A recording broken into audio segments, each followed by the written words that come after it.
Hi, and welcome to another video brought to you by LearnYourNewMac.com.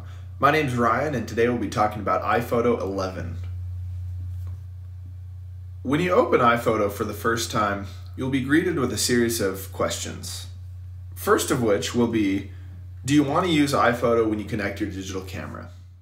It is not absolutely critical that you make this decision right now. That's why they have a Decide Later button. My personal preference is yes. It just means that every time you plug in your camera or put your SD card into the computer, iPhoto will automatically open, which I think is convenient. So I'm going to go ahead and click yes. The next question is look up photo locations. Basically, this is asking permission to look up your photos on a map so that you can organize them by location. Again, I think it's a convenient feature, but I don't know, some people are paranoid, and that's okay. So I'm gonna hit yes. So other than those, we have this little welcome to iPhoto video, and for now, I'm just gonna go ahead and close that and get right into it. So we're gonna start up here at the top left, and we're gonna go down through this source list over here. So the first thing we have is events. Events represents your entire library, and it breaks your photos up into, well, events just like they sound. So here I have a group of photos from my trip to Lake Powell. If you notice at the bottom left, it shows the date, and at the bottom right, it shows the quantity inside the event. I have 43 Lake Powell photos, 11 New Year's Eve, some barbecue photos, San Fran, and so on and so forth. The nice thing about events is when you bring in photos from your camera, it will automatically split them by the day they were taken. So already, as soon as you're bringing in photos, you can get your events nice and organized. If they get cluttered or you have a lot of events crammed into one, you can check out our video later about cleaning up events. Photos. This is really easy to understand. It's basically your entire library all spilled open. So it's all the events. So here's my Lake Powell one. Here's my New Year's Eve. We have barbecue, San Fran. So it's all of my events just kind of thrown out on the floor and just expanded. Next we have faces. Faces is where you can organize your photos by people's face. So right here is my girlfriend's mother, Melinda. I can type in the name for that. Perfect. Over here we have my little brother, Alex. Here we have my uncle, Ron, and so on and so forth. So the idea here is that you can organize your photos by face. So that if maybe later on I wanted to find photos of myself and my brother and my dad to make a calendar, I could. And we'll go more in depth with that later. Next we have places. So if you chose the option at the beginning to automatically look up the locations of your photos, it's going to automatically put these little pinpoints where the photos were taken. Now the only kind of fine print here is that your camera has to have a GPS module inside of it in order to place the photos. So all of these with the pins, these were no doubt taken with my iPhone because that's the only camera I have with a built-in GPS module. It's becoming more and more common, and it's okay if you don't have them because you can actually go in and add the locations later if it's important to you. And we'll talk about that later. Now here on the left, we have San Fran. Now yours won't say San Fran. What this is the last event that I opened. So just kind of show you, if I go up to events and then I open Lake Powell by double clicking, now over here into recent, this changed to Lake Powell. Really simple, it's just the last event you looked at.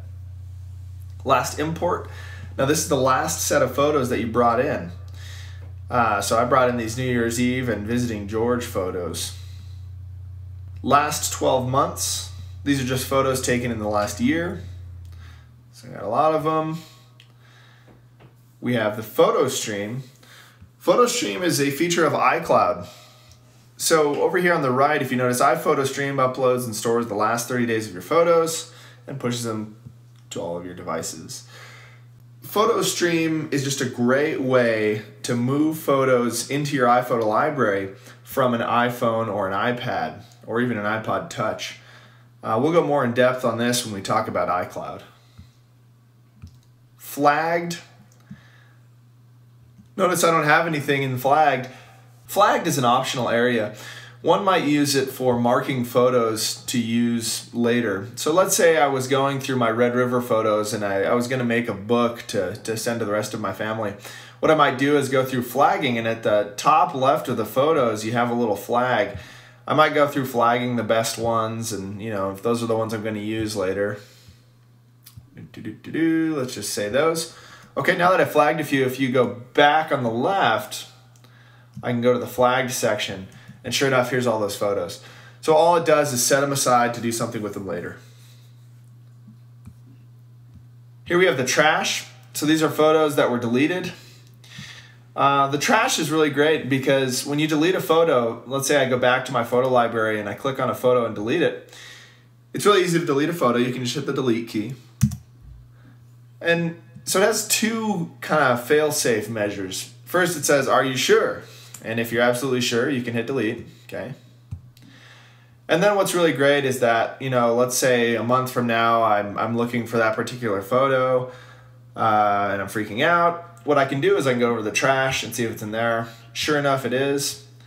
If you want to bring it back out of the trash, you can just drag it back up to your photo library, drop it. That's perfect. So the only time you can't get anything out of the trash is if you empty it, and the empty button can be found at the top right. Then down here at the bottom left, we have web. This in particular is for my Mobile Me account. If you notice, it says right up here at the middle, Ryan Long's Mobile Me albums. So Mobile Me is going away. It's being turned into iCloud.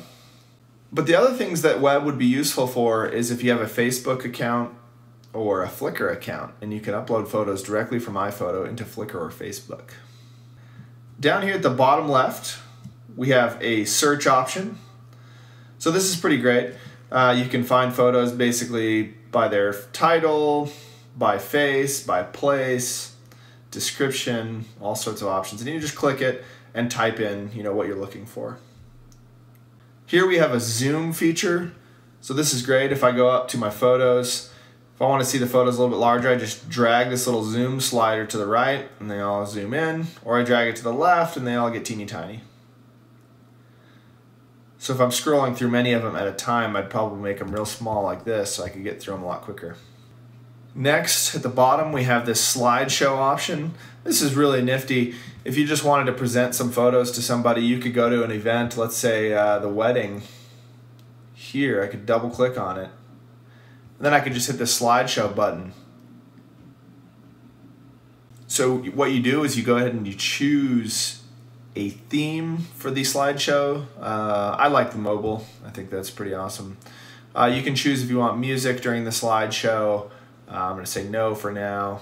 And then settings is things like how long each photo is on the screen. I'm just going to play, just kind of give you a sample. So that's pretty neat. I'm going to go ahead and hit the escape key to get out of the slideshow. So like I said, the slideshow is just a quick option to share some photos with somebody rather than doing the plain old, here's this photo, and then you click on the next one, and then click on the next one. That's fine, just not near as elegant as the slideshow. So down here at the bottom right, we have a few more buttons. We have the info button. So the info button, when you click on it, gives you information on the right here about a particular event or photo. So if I open Melinda and Greg wedding, and I choose this flower photo, if you look over here at the right, it shows that it was taken with a Canon 60D, shows what kind of lens, how big the photo is, its data file size. So all of this they call the metadata of the photo. Here we have the title of the photo, so if I wanted to change it, I could just type in right there, flowers. Here I have an option of rating the photo. Let's just say that's a 5-star. I can put in a description of the photo. I personally never do this. I think a title is good enough. This will show you if there was any faces in the photo. So that's the info pane. I'm going to zoom back out. At the bottom right here, we also have an edit button. So if I click that, what that does is it brings the photo up, and we have 3 panels on the right over here. We have quick fixes. These are just for quick edits. We have effects, which are some filters and some quick color boosting and contrasts. We have adjust, which is a more extensive panel for manually adjusting each parameter of the photo. It's pretty cool. We'll talk about this more in depth when we talk about editing in iPhoto.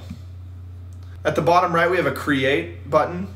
So it's telling me I have one photo selected, and I have the option of putting this photo into an album. I could start making a book, a card, a calendar.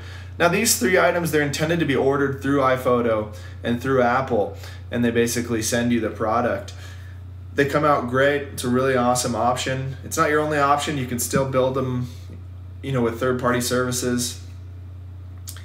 But I think it's really convenient, and we'll talk about that later.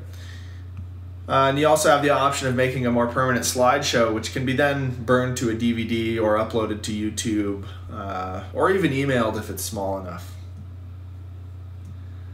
At the bottom right here, also we have Add To.